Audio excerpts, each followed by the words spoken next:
Now, let's dive into today's story. Chapter 1. Foundations of Sand. Morris Blackwell stared at the chess set on his desk, the same one his father had given him on his 12th birthday. He moved the white knight across the board, capturing a black pawn. At 50 years old, he still found clarity in the game's calculated moves and sacrifices. "Working late again, boss?" asked Howard, his security chief, leaning against the doorframe of Morris's private office. Morris nodded, not looking up from the board. "Quarter-in numbers. The board meeting's next week." Howard shifted uncomfortably. "Your wife called. Wanted to remind you about dinner tonight." "My birthday dinner," Morris corrected, finally looking up. The big 5-0. What Morris didn't say was that Loretta hadn't actually called to remind him. She never did. She had texted him 3 days ago about the family celebration, with a terseness that had become their normal over the last 5 years.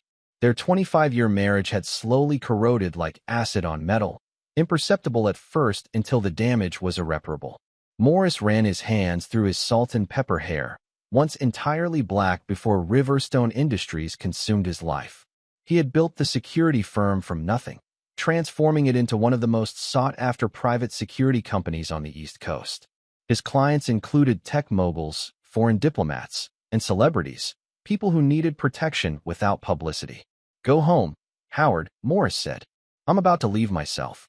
As Howard departed, Morris's phone buzzed with a text from an unknown number. "They're planning something. Not what you think. Be careful tonight." Morris stared at the message, then deleted it, assuming it was sent to the wrong number. He packed away the chess set, each piece finding its designated slot in the velvet-lined case. The drive home to his Westchester estate felt longer than usual. The 12-acre property had been his pride once, a symbol of success for a man who grew up with nothing. Now it felt hollow, like everything else. When he pulled into the circular driveway, he noticed several unfamiliar cars.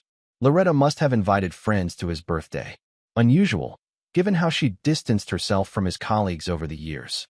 Inside, the house was suspiciously quiet until he reached the dining room where his family waited. Loretta, their daughter Bridget, and son Quinn. "There he is," Loretta said with a smile that didn't reach her eyes. At 48, she was still striking, blonde hair impeccably styled, her figure maintained through rigorous discipline. The birthday boy, Bridget, 23 and fresh out of law school, approached with a kiss on his cheek. "Happy birthday, Dad." There was something calculated in her eyes, something he recognized from the corporate sharks he'd encountered throughout his career. Quinn, 20, hung back, hands in his pockets. The boy had always been quieter, more reserved, especially after Morris had refused to fund his experimental film career and insisted he study business instead. "Let's eat," Morris said, taking his seat at the head of the table. The dinner proceeded with stilted small talk about Quinn's college courses and Bridget's new position at Thorndike & Wyatt, a prestigious law firm.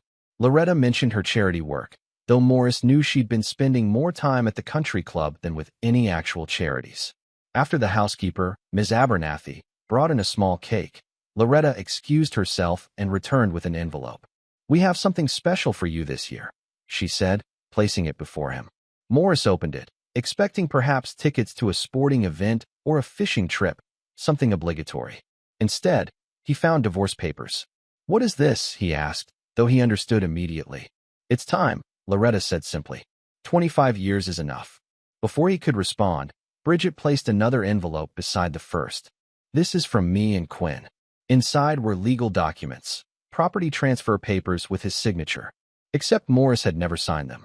"Your signature is on the transfer," Bridget explained, her voice professionally detached.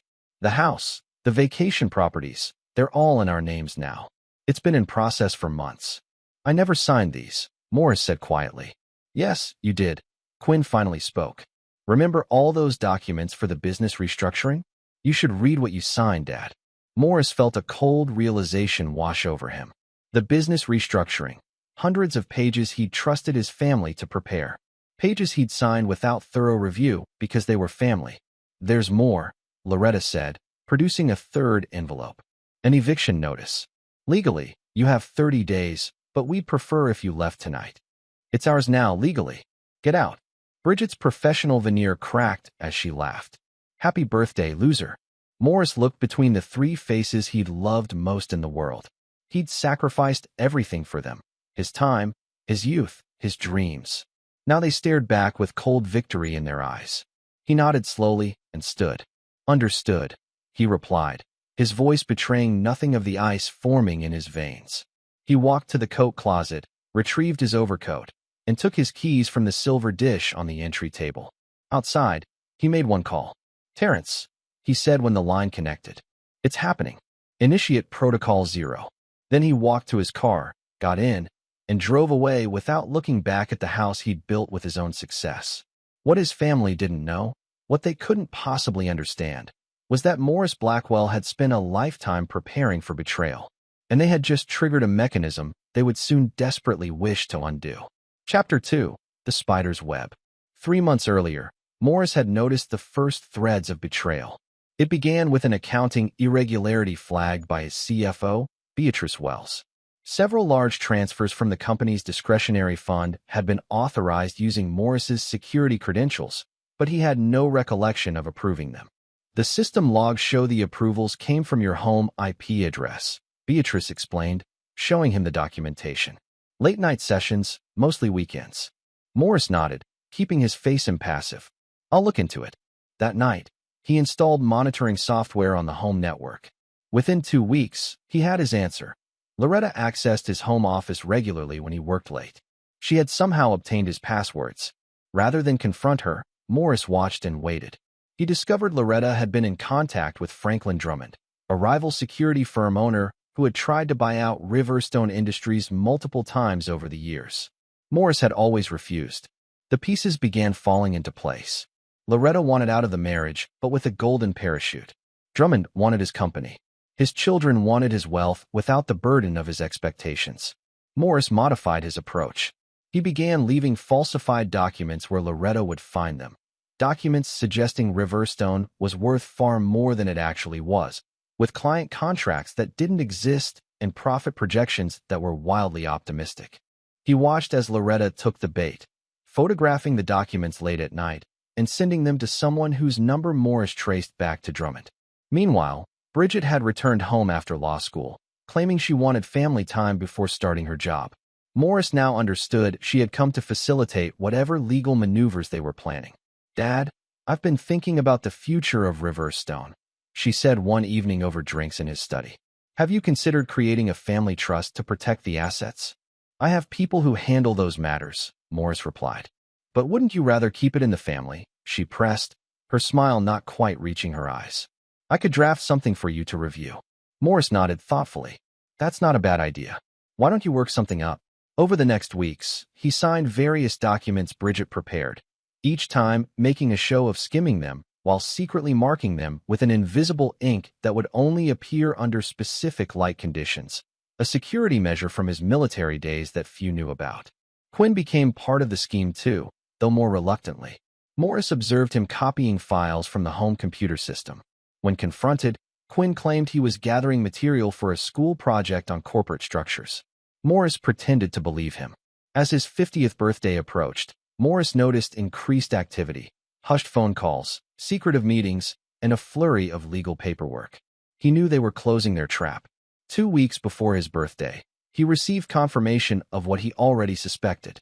Terrence Galloway, his oldest friend and the head of digital security at Riverstone, showed him intercepted emails between Loretta and Drummond. "They're planning to force you out," Terrence said, his face grim. "Drummond gets the company, Loretta gets half its value plus alimony, and your kids get the properties. They've forged your signature on multiple documents." Morris nodded. "And the timeline?" "Your birthday," Terrence replied. "They think it's poetic." "Indeed," Morris agreed. "Poetic." That night, Morris finalized his own plans. He had spent decades building secret contingencies, not just for business threats, but for personal ones as well. He'd watched his own father lose everything to betrayal, and he had vowed never to be so vulnerable.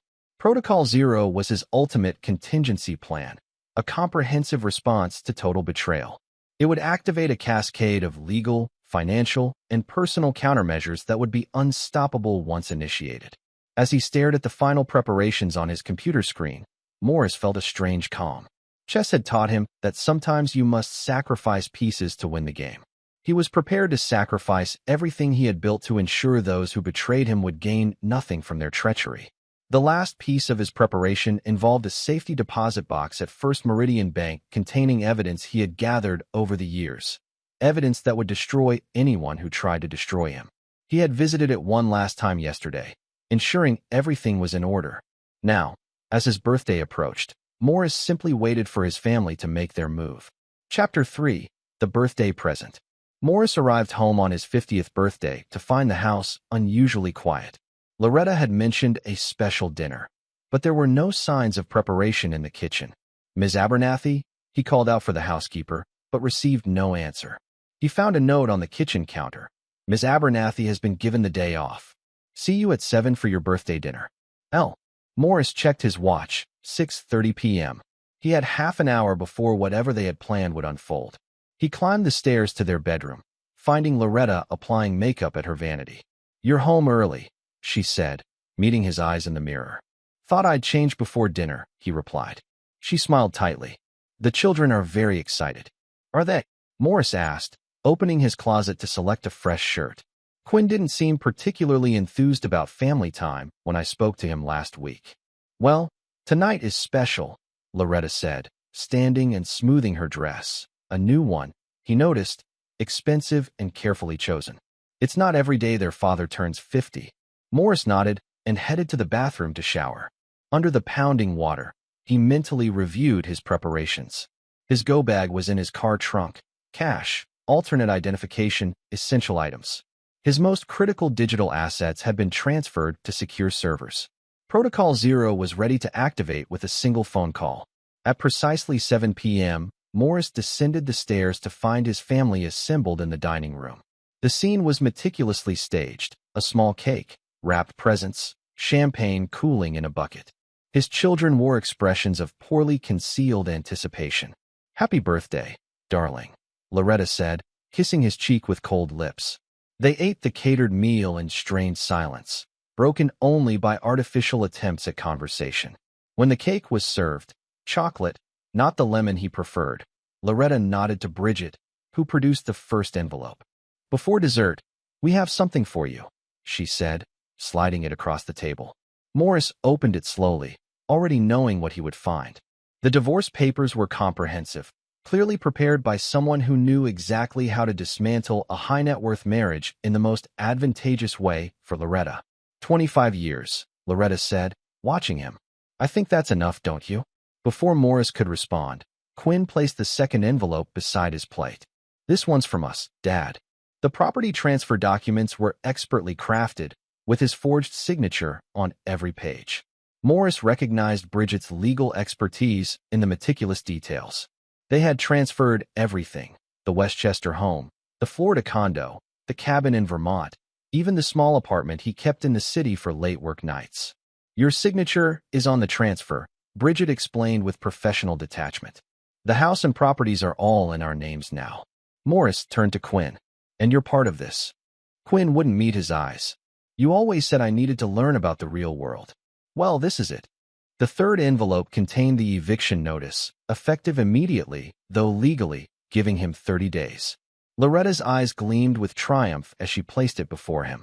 "We'd prefer if you left tonight," she said. "Make it a clean break. It's ours now, legally. Get out." Bridget couldn't contain her excitement, a lifetime of resentment bubbling to the surface.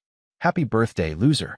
Morris looked at each of them in turn, his wife, daughter, and son. He had given them everything, and this was their response. The cold rage he felt was tempered by something else, a strange sense of vindication. He had been right to prepare. He nodded once. "Understood," he replied. The simplicity of his response seemed to unnerve them. They had expected anger, pleading, perhaps even threats. His calm acceptance was clearly not in their script. Morris stood, pushed in his chair, and walked to the entryway. He took his coat from the closet and his keys from the silver dish. "That's it," Loretta called after him. "You're just leaving?" Morris turned back. "Isn't that what you want?" "Well, yes, but..." She seemed at a loss for words. "Then yes, I'm leaving," Morris replied. "Goodbye, Loretta." Outside, he stood in the cool evening air and removed his phone. He dialed the number he had memorized years ago. "Terrence," he said when his friend answered. It's happening. Initiate Protocol 0. You're sure? Terrence asked. I'm sure, Morris confirmed. It'll take about a week to fully deploy, Terrence warned. Once it starts, there's no stopping it. Good, Morris said. That's exactly what I want. He ended the call, got into his car, and drove away without a backward glance. As the estate disappeared in his rearview mirror, Morris felt a strange sense of liberation. They thought they had taken everything from him, but in reality, they had simply freed him from any remaining obligation to them. They would learn soon enough that Morris Blackwell never lost a game of chess. He was always several moves ahead, and they had just walked into his most elaborate trap. Chapter 4. The Man Behind the Mask. The safe house in rural Pennsylvania had stood empty for years, maintained by a property management company with no connection to Morris. It was one of several properties he owned through shell corporations, properties his family knew nothing about. Morris settled into the modest cabin, listening to the sounds of the forest outside. The isolation suited his purpose. He needed to focus completely on what was coming next. On his secure laptop, Morris reviewed the progress of Protocol 0. Terrence had already initiated the first phase, the silent transfer of Riverstone Industries' most valuable assets to a separate holding company Morris had established years earlier. These weren't physical assets that would be missed immediately, but intellectual property, client relationships, and key personnel who were loyal to Morris personally. Morris picked up a worn photograph from his go-bag, the only personal item he had brought with him. It showed a young man in military uniform standing next to three others, all wearing the distinctive patches of a specialized unit few civilians would recognize. Before Morris Blackwell built security empires and married socialites, he had been Lieutenant Michael Brennan, a member of an elite military intelligence unit specializing in psychological operations and strategic disruption. His team's job had been to destabilize hostile organizations without leaving evidence of outside interference, making systems collapse from within. He had legally changed his name after leaving the service, burying his past so deeply that even Loretta didn't know the full truth. She had married Morris Blackwell, successful security consultant turning his expertise into a business. She never knew Michael Brennan, the man trained to dismantle organizations and lives with surgical precision. Only Terrence knew the truth. They had served together, survived together, and when they returned to civilian life, they had promised to watch each other's backs. When Morris started Riverstone, Terrence was his first hire. Morris opened a secure messaging app and typed, "Status update?"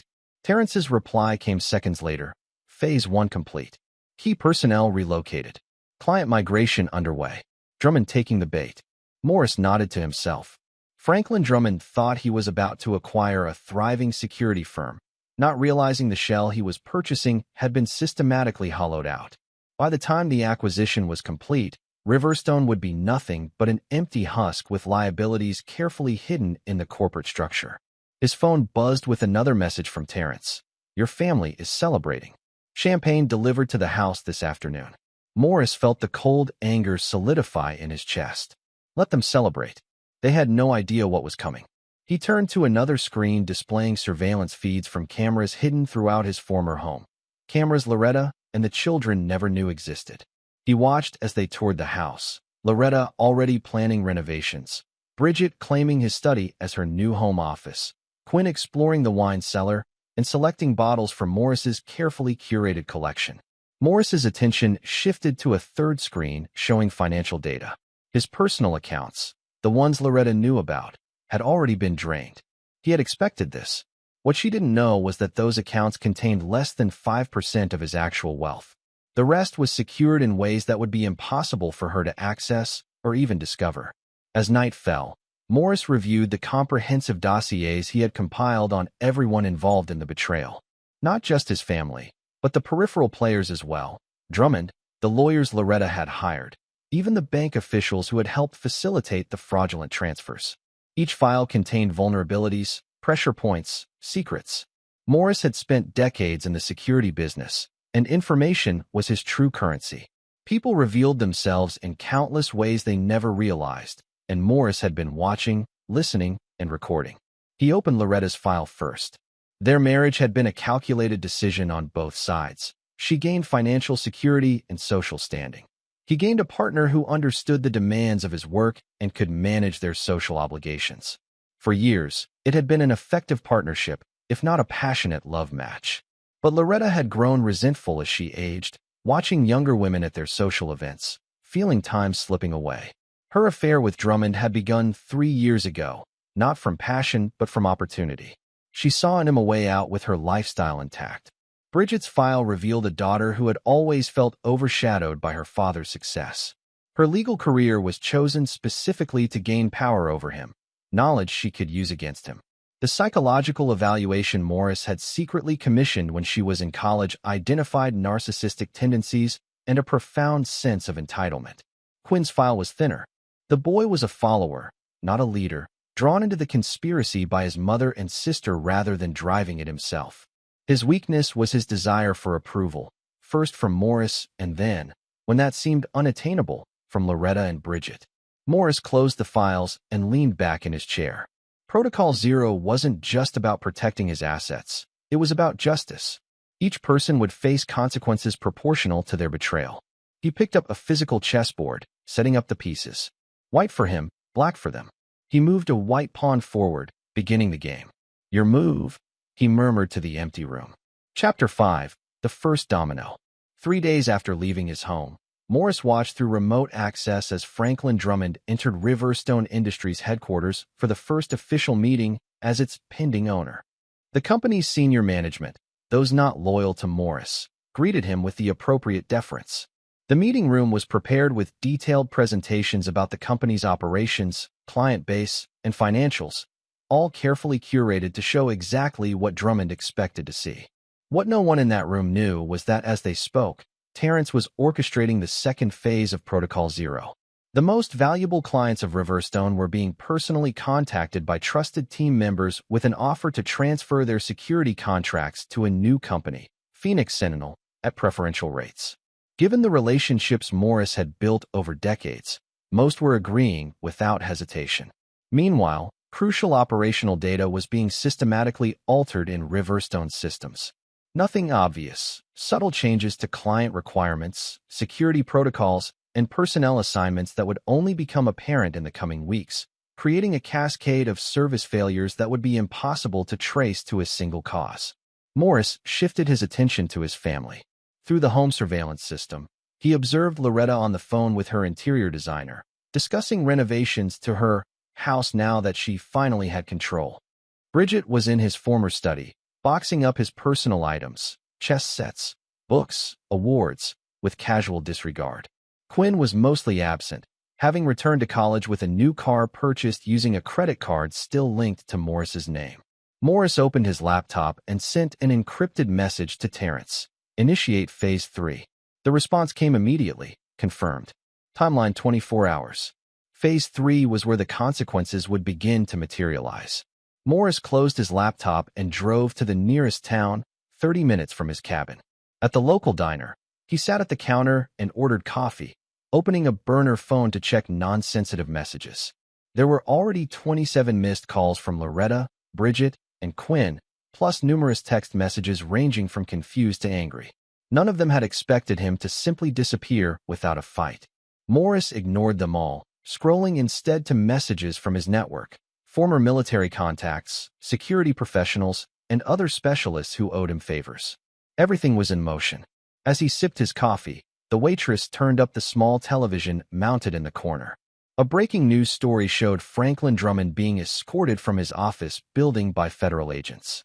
Allegations of securities fraud and corporate espionage, the reporter was saying. Sources close to the investigation report that evidence was provided anonymously to the SEC and FBI earlier this week. Morris allowed himself a small smile.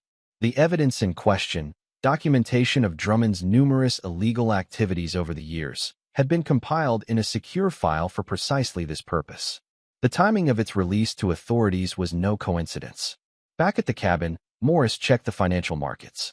Drummond Securities was in freefall, its stock dropping by the minute as news of the CEO's arrest spread.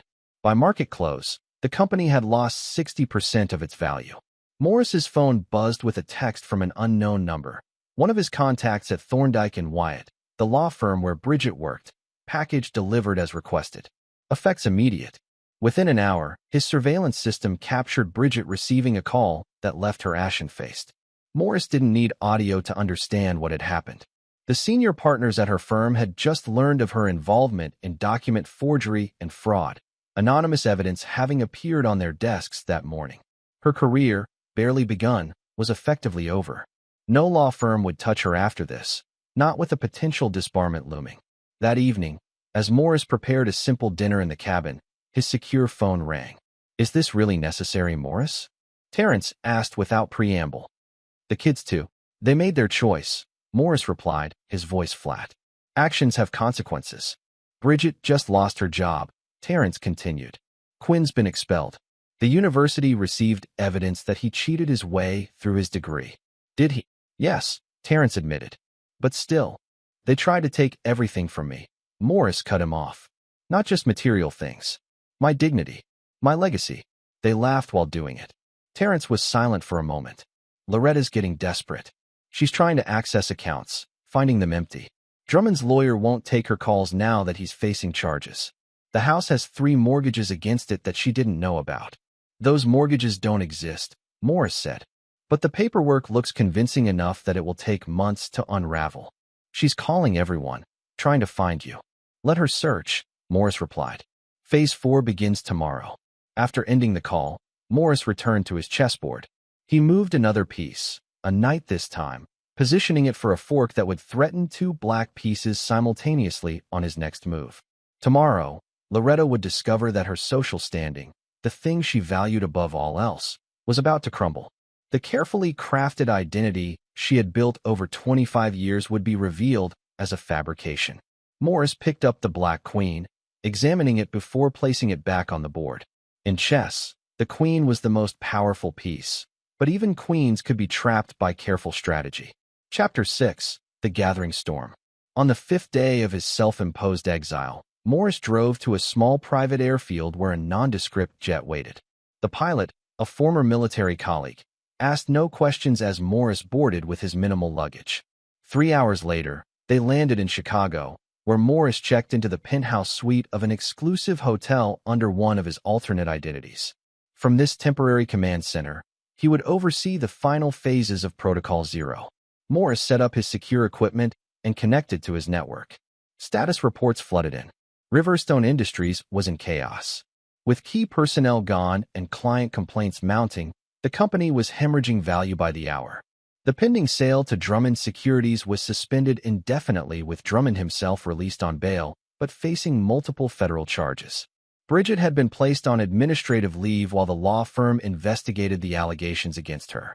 Her apartment, purchased with Morris's money but transferred to her name 3 months earlier, now had a lien against it based on documentation suggesting she had used it as collateral for a loan she never actually received. Quinn had returned home from college in disgrace, his academic credentials under review and his new car repossessed due to payment irregularities. And Loretta was finally beginning to understand the true scope of her situation. The society friends she had cultivated over decades were suddenly unavailable, their calls unreturned. The credit cards she depended on were being declined. The house staff had resigned en masse after receiving generous job offers elsewhere. Morris opened his laptop to review the final element of his plan, the complete digital record of Loretta's affair with Drummond, including communications plotting the takeover of Riverstone and the scheme to deprive Morris of his assets. This information was set to be released to specific individuals the following day unless Morris countermanded the order. His phone rang, a number he didn't recognize. "Hello, Michael," said a voice he hadn't heard in many years. Morris froze. No one had called him by that name in over 2 decades. "Colonel Winters," he replied after a moment. "It's been a long time." "Indeed it has," the older man agreed. "I'm calling because some interesting patterns have come to my attention. Patterns that remind me of operations we ran in another life." "I'm retired, Colonel." "Of course," Winters said. "But old habits die hard, don't they? Particularly when one feels cornered." Morris said nothing. "I won't ask what happened," Winters continued. "But whatever it was, I suspect your response might be disproportionate. You always did have a tendency to be thorough. Is there a point to this call?" Morris asked. "Consider it a professional courtesy," Winters replied. Whatever you're doing has ripples. Not big enough for most to notice, but I still have sensors in place. You might want to consider whether complete destruction is truly necessary. After the call ended, Morris stood at the window overlooking the Chicago skyline, considering Winter's words. Was he going too far? The original Protocol Zero had been designed as a scorched earth response, total destruction of everyone involved in the betrayal. His phone buzzed with a text from Terrence. 51 missed calls from your family today. Loretta trying to liquidate jewelry. Bridget contacted legal aid. Quinn attempted suicide. Morris felt a moment of genuine shock at the last item. Status? He texted back. Hospital. Stable. Stomach pumped. Morris closed his eyes. Quinn had always been the weakest of them, following his mother and sister's lead rather than driving the betrayal himself. The boy had made terrible choices, but Morris had never intended this outcome. After a moment of consideration, Morris sent another message. Modify Protocol Zero. Tier 2 for Quinn only. The response came quickly, confirmed.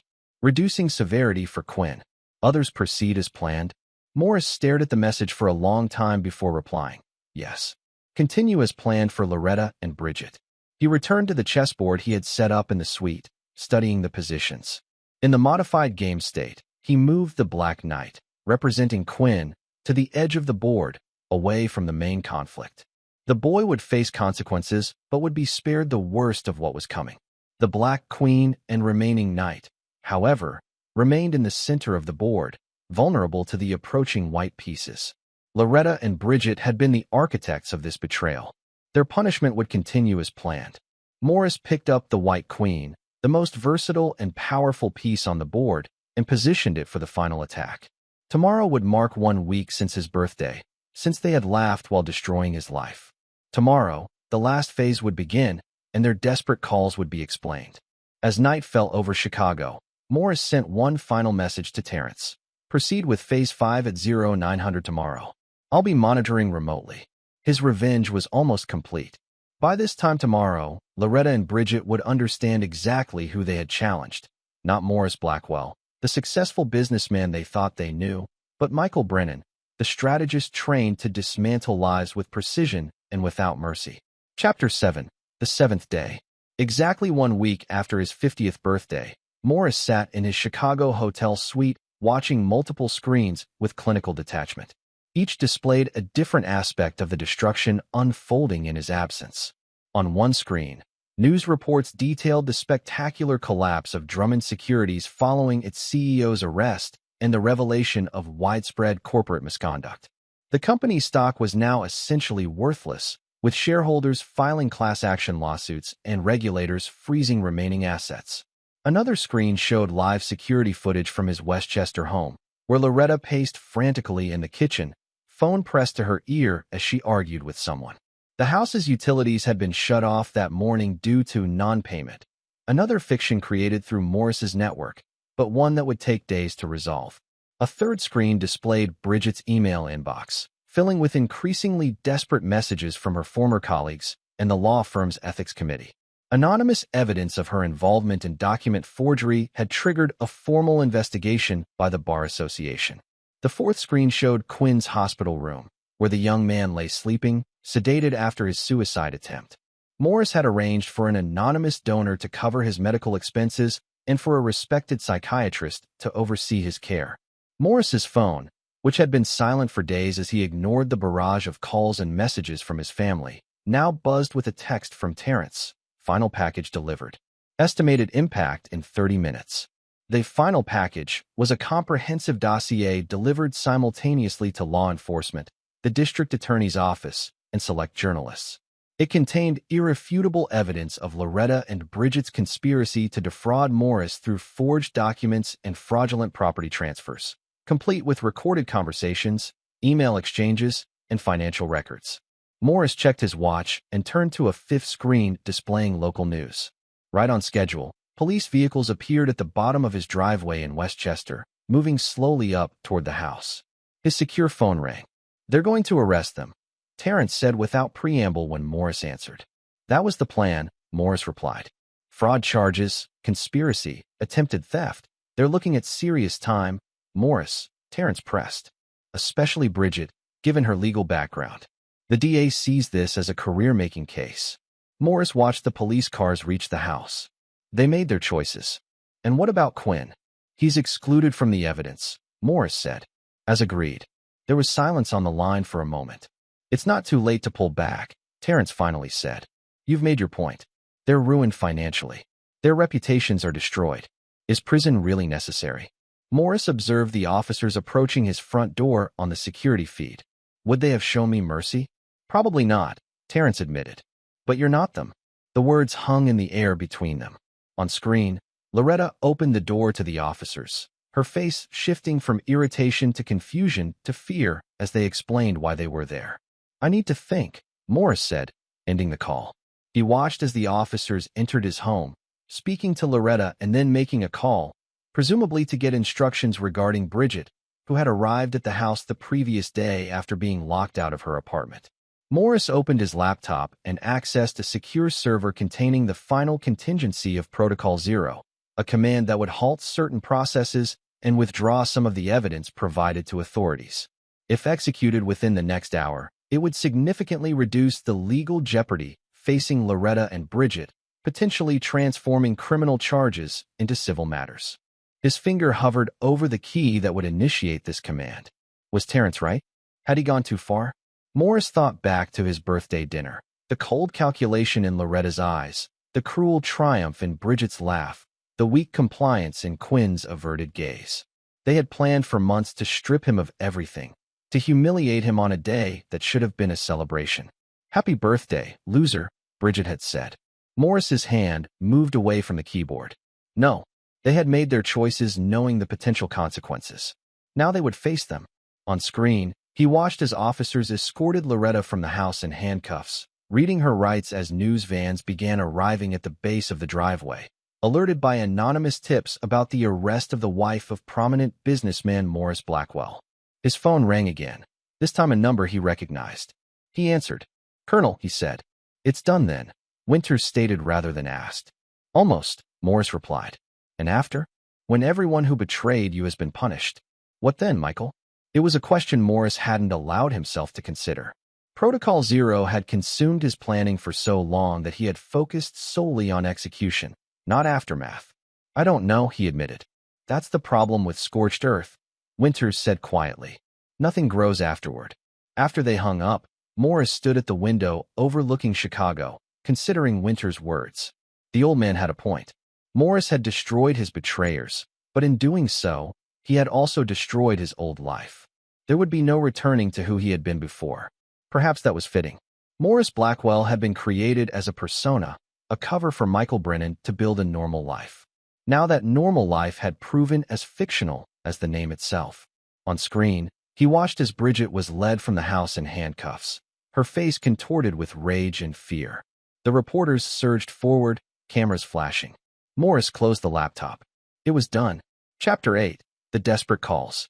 The arrest of Loretta and Bridget Blackwell dominated the evening news cycle. The story had everything: wealth, betrayal, forgery, and the mysterious disappearance of business mogul Morris Blackwell following what was now being characterized as an elaborate conspiracy against him. Morris watched the coverage from his hotel suite, observing how the narrative was already forming. Successful businessman betrayed by greedy wife and daughter, now fighting for his reputation and assets. The evidence he had provided through untraceable channels was being described by legal analysts as overwhelming and meticulously documented. His secure phone rang repeatedly, not from his family this time, but from business associates, friends, even reporters somehow obtaining his private number. He ignored them all. Only when Terrence called did he answer. They're processing Loretta and Bridget now, Terrence reported. Bail hearing tomorrow. But with the flight risk and the serious nature of the charges, it's unlikely they'll be released. And Quinn? Morris asked. Still in the hospital. The psychiatric hold has been extended for his protection. Morris nodded to himself. Any movement on the financial front? The emergency injunction you filed through your lawyers has frozen all the property transfers, Terrence explained.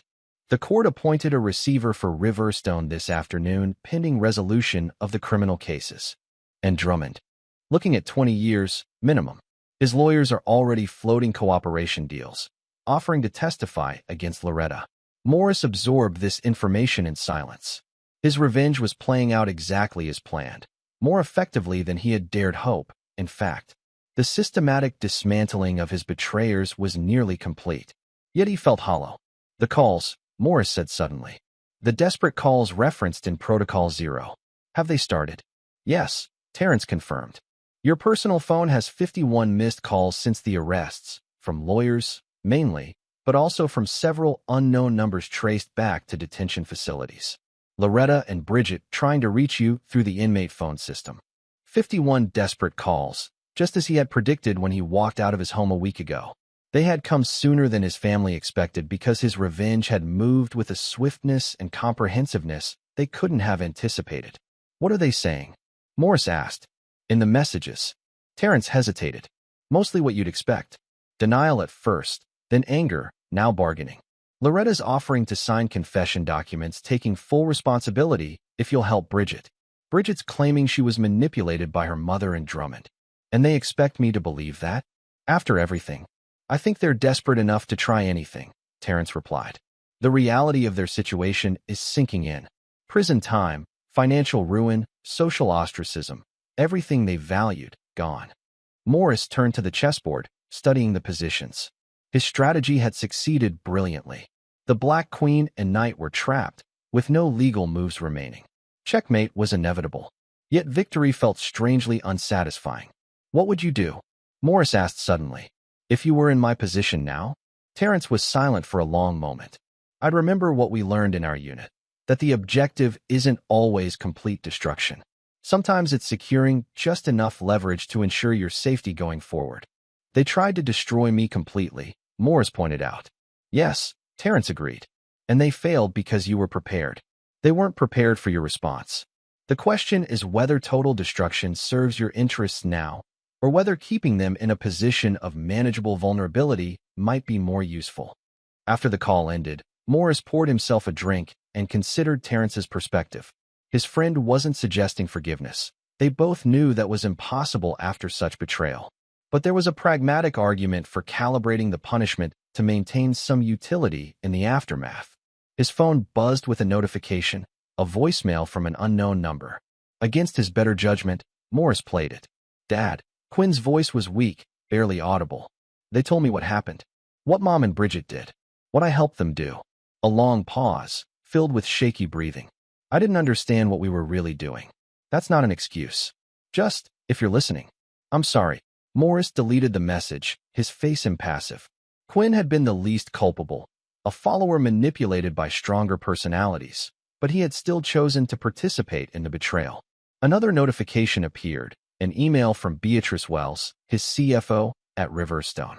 The subject line read, Next steps.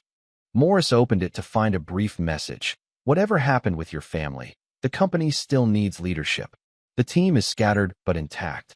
Ready when you are. It was a reminder that not everything in his life had been destroyed. Parts of what he had built remained viable, waiting for direction. Morris returned to the chessboard, studying it intently. Then, slowly, deliberately, he reset the pieces to their starting positions. The game was over. He had won. Now it was time to decide what victory would look like. Chapter 9. The Final Checkmate. 2 days later, Morris Blackwell walked into the federal detention center where Loretta and Bridget were being held pending their bail hearing. He had shaved his beard, cut his hair short, and wore an expensive suit that emphasized his athletic build, a far cry from the shell-shocked man who had left his home a week earlier. The meeting room was stark, a metal table bolted to the floor, uncomfortable chairs, a guard stationed by the door.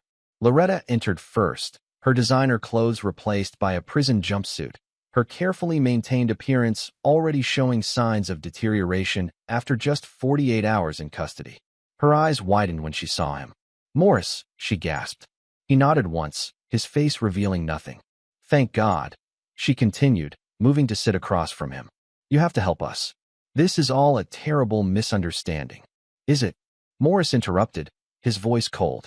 Loretta faltered, then tried again. "Things got out of hand. Drummond manipulated me, used our relationship to save it." Morris cut her off. "I have copies of every email, every text, every recorded conversation. I know exactly who initiated what and when." The color drained from Loretta's face. How did you? Did you really think I wouldn't have contingencies in place? Morris asked. That I would leave myself vulnerable with no way to respond if betrayed. Before she could answer, the door opened again and Bridget was let in. Unlike her mother, Bridget's expression showed no relief at seeing Morris, only calculation and wariness. Dad? She acknowledged stiffly, taking the seat beside Loretta. Bridget, he replied with equal formality. For a moment, no one spoke. The guard retreated to the corner, giving them a semblance of privacy while remaining within sight. Why are you here? Bridget finally asked. To gloat.